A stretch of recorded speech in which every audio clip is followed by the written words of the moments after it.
Assalamualaikum warahmatullahi wabarakatuh. Halo murid-murid, kita jumpa lagi dalam kegiatan Ayo Belajar Asyik bersama Bu Rani. Pada kesempatan kali ini, kita akan belajar tentang sifat-sifat cahaya. Cahaya merupakan gelombang elektromagnetik, yaitu getaran bermedan listrik dan bermedan magnet. Gelombang elektromagnetik tidak memerlukan medium. Semua benda yang dapat menghasilkan cahaya disebut sumber cahaya. Contohnya, lilin, api, matahari, senter, bintang, dan lampu. Ada 5 sifat cahaya. Yang pertama, cahaya dapat merambat lurus. 2. Cahaya dapat menembus benda bening. 3. Cahaya dapat dipantulkan. 4. Cahaya dapat dibiaskan. Dan 5. Cahaya dapat diuraikan. Yuk kita pelajari lebih lanjut tentang sifat-sifat cahaya. 1. Cahaya dapat merambat lurus. Pada sifat cahaya yang dapat merambat lurus, kalian bisa memperhatikan 3 contoh pembuktian ya. Yang pertama adalah cahaya masuk melalui lubang gua. Yang kedua, cahaya dari senter yang dinyalakan. Yang ketiga, ketika ada anak laki-laki yang sedang melihat cahaya dari lilin melalui ketiga lubang pada kertas yang disusun pada posisi lurus atau sejajar. Dia dapat membuktikan bahwa dia dapat melihat cahaya dari lilin tersebut. Sifat yang kedua, cahaya dapat menembus benda bening. Pada sifat cahaya dapat menembus benda bening, kalian dapat memperhatikan 3 contoh. Yang pertama, cahaya lampu tampak dari luar jendela kaca. Yang kedua, cahaya matahari masuk ke ruangan dari jendela kaca. Yang ketiga, bukti cahaya dari senter menembus mangkuk dan gelas kaca. Sifat yang ketiga, cahaya dapat dipantulkan. Pada sifat cahaya dapat dipantulkan, kalian bisa memperhatikan saat kalian sedang bercermin. Hukum pemantulan cahaya. Bunyi hukum pemantulan cahaya adalah sinar datang, garis normal, dan sinar pantul terletak pada satu bidang datar. Sudut datang sama dengan sudut pantul.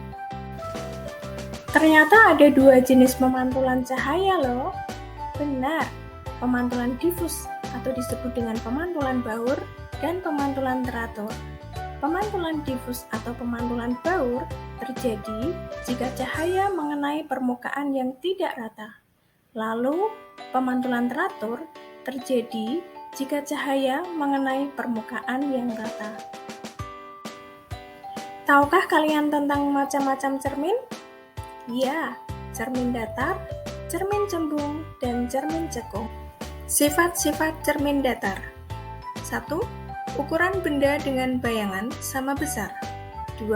Jarak benda ke cermin sama dengan jarak bayangan ke cermin. 3. Kenampakan kanan-kiri benda berlawanan dengan bayangan. 4. Bayangan tegak seperti bendanya. 5. Bayangan bersifat semu atau maya.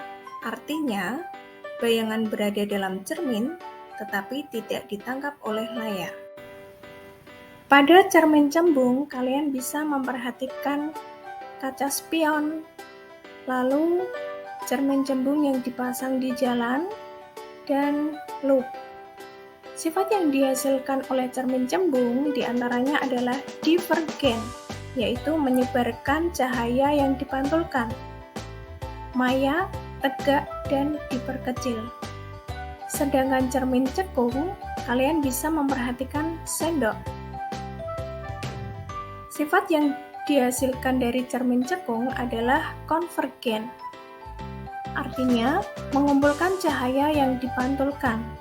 Jika benda dekat dengan cermin, maka bayangan yang dihasilkan adalah maya, tegak, dan diperbesar. Namun, jika benda jauh dengan cermin, bayangan yang dihasilkan adalah nyata dan terbalik. Sifat cahaya yang keempat adalah cahaya dapat dibiaskan. Pembiasan atau pembelokan cahaya terjadi jika cahaya melalui dua medium yang berbeda kerapatannya.